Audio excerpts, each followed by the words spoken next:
lorsque Jésus rencontre Pierre, il pose une question quelque temps plus tard. Il dit, au dire des hommes, qui suis-je? Moi, le Fils de l'homme.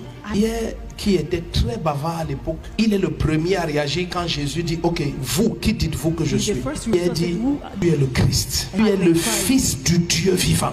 Et tout d'un coup, Jésus lui dit, toi, tu es Simon Bar-Jonas. Maintenant, ton nom sera Pierre. Et il dit, tu es Pétros. Mais sur la révélation, la Pétra que tu as eue, je bâtirai mon église. Attendez, Jésus commence à montrer dès le début que si normalement tu le connais, tu devrais aussi découvrir qui tu es. Je peux vous expliquer pourquoi j'ai un problème ici. Parce que moi, je me rappelle que Pierre a dit, tu es le Christ. Et le Christ lui a dit que, ok, quand tu as vu le miroir, laisse-moi aussi te dire qui tu es. Tu es Pierre. Et sur cette pierre, je bâtirai mon église. Donc dès le début, il y a quelqu'un qui connaît. Il va prendre le bâton après. Mais comment Jean-Baptiste dit, tu es l'agneau de Dieu. C'est toi qui baptises d'Esprit Saint et de feu. Et l'agneau de Dieu ne lui a pas dit, toi, tu es le lit qui devait venir. Ça, c'est ma méditation. Devant Jésus-Christ qui va nous juger, je vous apporte dehors mes méditations. Et je vais te dire ce que Dieu m'a dit.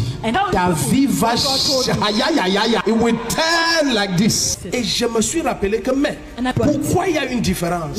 Parce que ce soit pour Jean-Baptiste ou pour Pierre, Jésus n'est pas encore mort. Il n'est pas encore ressuscité. Son né de nouveau. Vous savez qu'il y a des gens, quand ils préparent quelque chose contre vous, c'est en tenant compte aussi de ton caractère. Comme je la connais et comme je la connais.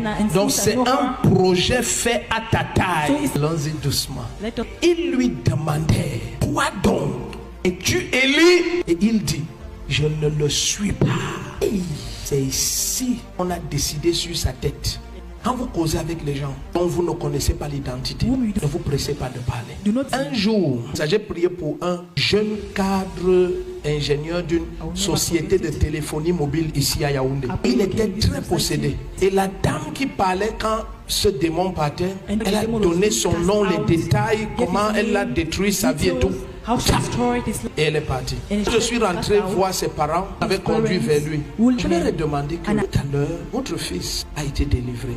Mais l'esprit l'a raconté des choses que je ne comprenais pas. Les parents, le papa et la maman, ils disent que, ah, prophète, quand l'enfant s'y était petit, lui-même ne peut pas connaître l'histoire. Et nous avions une voisine. Chaque fois qu'elle faisait la cuisine, elle venait toujours avec le repas. Et elle dit, je viens donner à mon mari. Et il n'avait même pas un an. Et nous on prenait. Elle dit donc, là pourquoi ce gars n'a jamais été marié? Pourquoi toute sa vie était comme ça? Elle avait épousé notre fils. Ce qui était anodin pour eux n'était pas anodin pour elle. Elle savait ce qu'elle faisait. Quand on envoie ce genre de personnalité, te demander qui es-tu? Si tu ne connais pas qui tu es, ne réponds pas. Parce que c'est la chaise de Moïse qui te pose la question. Ils sont assis sur la chaise de Moïse. Ils établissent des choses selon l'ordre de Moïse.